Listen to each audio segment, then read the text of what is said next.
Craig. I'm Tim. And we are Loser. Welcome to the session. First up, congratulations on the new single, Kevin Wait. I read this was written back in 2019. Why was now the right time to release this song? Should we let him pass first? Sorry, guys. Greenwood's up here, right? Nah, Dan. Oh, That's right. Nah, it's a bit. Yeah, man. Good. Are you going to play? Oh, yeah, always. Fuck yeah, man. You jumping in the ring, Ross? Mate, I'm fucking 60 years old. Looking forward to seeing you later. Cheers. I'm not fair, No, I was just going to be something weird. Yeah, so Kevin Wait written back in 2019. Why was now the right time to release this track? I'm going to come down here a little bit. I feel like it was sort of like an evolution of our style. Like we tried to write something like it was our third album when we were on our like first EP. You know what I mean? Like so, it was written that long ago, and we were trying to write stadium rock when it should have been like in the vein of what we were doing at the time. Because then people would be like, "What the fuck is this band?" It just never felt right with whatever else we were putting out at the time. But now with the new collection of songs, it felt like it fit. It was recorded in your backyard studio, I guess we could say, like Restless Morning. Yeah. How do you go about, like, as an artist recording a song? Do you have to, like, kind of like step away and put like a producer hat? It's so hard because when I'm like demoing a song, it's sort of like pre-production anyway. And when it comes to the point of actually producing the song and recording it, we have a really good idea of what it's going to be. So usually that's when Craig would be like engineering and I'd be like thinking about the parts or something. It's like he helps me out a lot, so I don't have to wear all the hats because that does end up happening a lot, doesn't it? Yeah. Like, I'm like trying to track a guitar part and I'm sitting on the computer and press the space. It's like, do you want me to press the space? You guys are pretty good mates, but what was the like process of you guys working out? Like, we can like work on this professionally. Like, was that like a natural progression? Either one of you have to kind of step in and be like, this is my role here, like, this is what I think I can contribute? No, it always felt natural. Like, I just think between the two of us, we both know what each other does better and vice versa, and we kind of let each other do that. Yeah. And yeah, we kind of, when you talk about wearing multiple hats, I feel it's more like we're both wearing one big hat, and it's like a shared, like two small brains making one medium-sized brain together.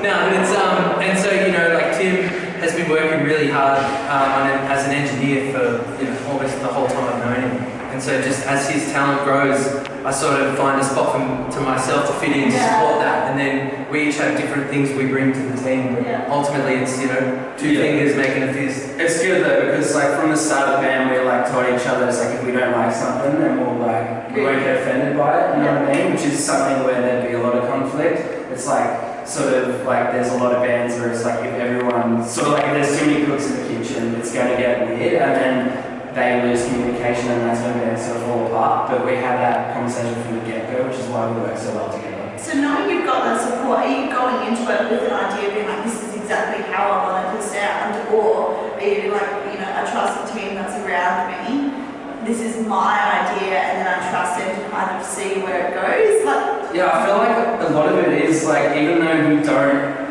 necessarily do a pre-pro session, it's more so like every time I demo a song, it's sort of like at a point where it's just like Craig can come in and be like, alright, I think this part should change and that should change, and then we can just record it. Yeah. Like it's not as complicated as it seems. Yeah, and I guess we're always talking all the time and hanging out anyway, so a lot of the conversations around the song happen months and months before you actually go in and track it. You're kind of just kicking ideas around, or be like, I just heard this song we got mixed, it would be cool if we get back to it. Nah, I think that's shit. Okay, let's do something else. And then by the time we get to do it, it's just like, alright, we're ready to rock. I Hope You Can Wait is the first single of your upcoming EP, Stadium Dreams on a Bedroom Budget. Love that name, by the way. You want to roll this EP out like a Netflix TV series. Can you tell me more about that? Because I found that really interesting. It was sort of more like, so we released 2 albums during the pandemic, and then without being able to tour them, you have this feeling of like you've worked so hard on something, and then the day it's released, once it's on streaming services, everyone has it, and it's kind of dead unless you can tour it. And so we were trying to think of ways we could extend the life of a release, but not just put out all these singles and then at the end be like, ta-da, it's an album. We sort of thought ahead and did the whole thing, and then we're like, this is the whole thing that's coming. These are all the songs and the dates you can get them. And then we're going to space them out like this, and then we felt like we could add some fun to people. Like there's limited edition merch that's attached to each song, and each song's got different artwork, but it all ties back to the one thing. And you can also get a free ticket to any Losers show live. I was about to say, tell me a bit about that. Who's the fans being your shows live? Before we get into that, Craig is the marketing genius. He's shaking his head, but I think I agree. Tell me more what happens when somebody buys your merch.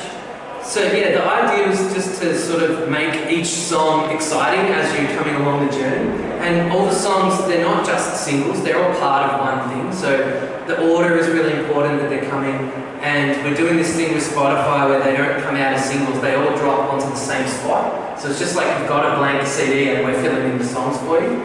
And then so we thought if we have a limited edition merch for each song, you know, it could create some excitement for people that want to follow along the journey. Marketing genius. And then we thought it'd be funny because no one likes to come to our shows. We thought it'd be funny if you had a backstage pass that says admit none. And so we're like, well, we could give those away with the merch, you know. And then we're like, what if one of them actually is admit two? Yeah. And then so it's not really a competition. It's kind of more like a Willy Wonka chocolate thing. So yeah, so everyone gets a free ticket. One just happens to be gold. But otherwise, everyone will still get a pass and hopefully, hang it up. You're talking about kind of what's coming up. Nobody else, kind of knows the songs that are coming up. Are you guys really keen? But there's just too many songs, and that's why I sort of like focus more on producing bands and doing that. Because I've written it up. I'm like, that's enough. But like, I spent the last 2 days listening to like the Loser discography and like our demo master list, and it took up most of the drive. Yeah. Basically, we're already working on the next album while this rolls out, but it has been exciting. We're starting to play some shows, and we're starting to play the songs that aren't out yet. So it's kind of fun to test them and see if people walk out or if they stay, and maybe we can swap the song. How important is that crowd interaction? Like, what role does kind of the crowd play in that when you play it live? Are you looking at how people are like receiving what you're playing? Yeah, in some respects, yeah. Like I'm excited to see whether people will resonate with certain songs or not. But also, in saying that, when we're putting them together, we don't think about the crowd at all. It's like, do we like this song ourselves? Yeah. Are we having fun playing it? Then hopefully other people dig it. But if not, we're still going to always have a good time, the three of us doing our songs. So, yeah. Amazing. I'm just worried about what Craig's playing right now. Me too.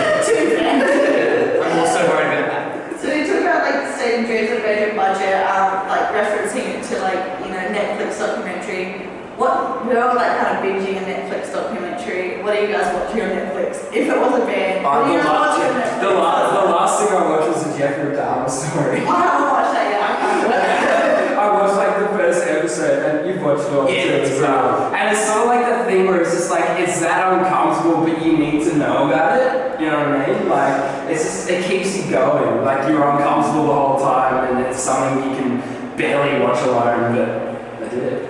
Yeah, that's tough. That was a tough one. We're all here for it, tough. Yeah. So I guess like while we're still talking about releases, I feel like there's a lot of pressure for bands to kind of like release a single, pitch it, put out an EPK. What role does an album play in being a band? Are you able to like express yourself more in an album than just a song? Yeah, I feel like it really depends on like the flow of it and if like all the songs work together and stuff, you know what I mean? Like sometimes when I think someone's like, oh yeah, do an EP, like cut half the songs, it's just like, well you don't, like that's like cutting a novel in half, you know? Yeah. It's like, well where's the rest of the story, you know? Sometimes it will work better, and especially in this day and age, like rolling out singles and stuff, it's a completely different experience, but like an album is really special and we still appreciate it. We listen to full vinyls and everything, you know, albums start to finish, that appreciation will never go. You were just saying before you were listening back to, what you wrote songs and stuff, are you listening back to what you were feeling at the time? Is it quite like a personal experience? Yeah, it was cool. It was more sort of like, while we're, like as I said, we're always talking about the next thing. So we've got like 8 hours driving together. So we're talking about the next album. And one thing we always do before we end up recording something new is go back. So we see where we've come from to try and figure out where we want to go artistically. And then also, so we listen to all the old stuff we put out and then all the demos that we have, which is up near around 200 sort of finished demos. And so we go through and we're like, can we keep one? Can we take this little bit? Can we do whatever? And then we start a new pile and then just keep adding to that and then that will become the next release.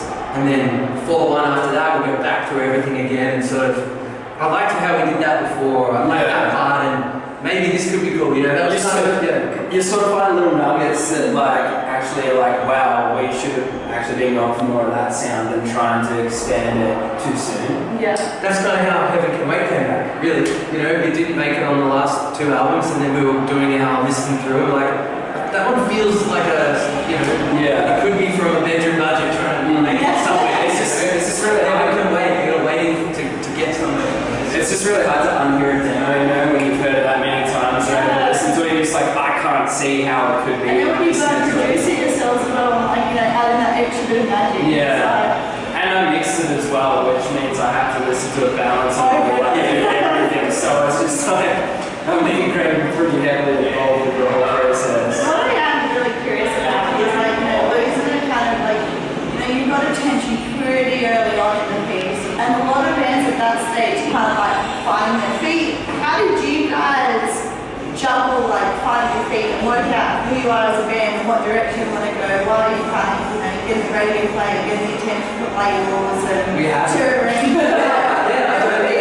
Yeah, it would be a pretty weird experience. Like a lot of people are like, you know, at that stage are kind of 7 people and they're hanging out and whatever. You guys are, you know, doing bigger shows and in Triple J play and I don't feel like we navigated that well. I think we did a weird job of it in terms of we were already planning the follow-up album before the EP came out, so we were well ahead of what anyone might have thought we were or what we even knew we were. yeah. But I think the honesty as an artist comes from, well, yeah, we cooked it maybe, but that's just who we are, that's just what we do, and we don't want to stop. So I feel like a lot of it has to do with anxiety as well when you're left with that much time. So just like, and you have the means to be able to record or demo something, whatever. It's like, well, let's do it. Hey, Craig, I got this idea. It's like, let's talk about the second album. It's just like, damn, we haven't even done it first. Like, and also I think you learn a lot about yourself as a band by touring. And the 2.5 out of the 4 years we've been a band were stuck inside. And we still released albums, so it was kind of tricky to sort of figure out who you were without putting in the miles. You guys were like signed by James to Domestic like really early in the piece. What roles he kind of played? Has he been like a mentor? Bounce ideas off of him? Like, started off as a friend, became a mentor. He's been everything to us, really. He could easily be sitting here and talking about everything we're talking about. He's and I know one of the special things about him is that we're not the only ones that he helped. Like he's amazing to everybody he meets, and we're grateful for his time and friendship. You know, we talk to him almost every day about everything, and he's been a real help to us. He's been there, he's done it all. And so even when he told us what he thought we should do, we ignored him, and he still gave us a hug. That's a real friend. Yeah, it's wild to be even like, you know, still a fanboy of him so much. And you'll have like a 2-hour conversation with him, he's just like, yeah, I know we're friends, but like, I love you. I was just talking to James. What's the best piece of advice you've given you? Slow down and stay real. That's the best advice. So I guess while we're on that topic, you've both been in the industry for quite a while. You know, make me sad off. I said, you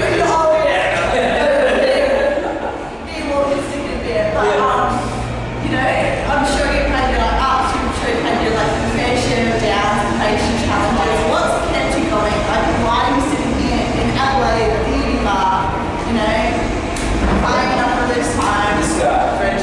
Friendship and love of music. We're very much a band, and the two of us within all the other bands we've been in, both of our favourite things about being in a band is playing music. It's not partying, it's not traveling. I mean, all that stuff's great. But our actual favourite thing is Playing music. so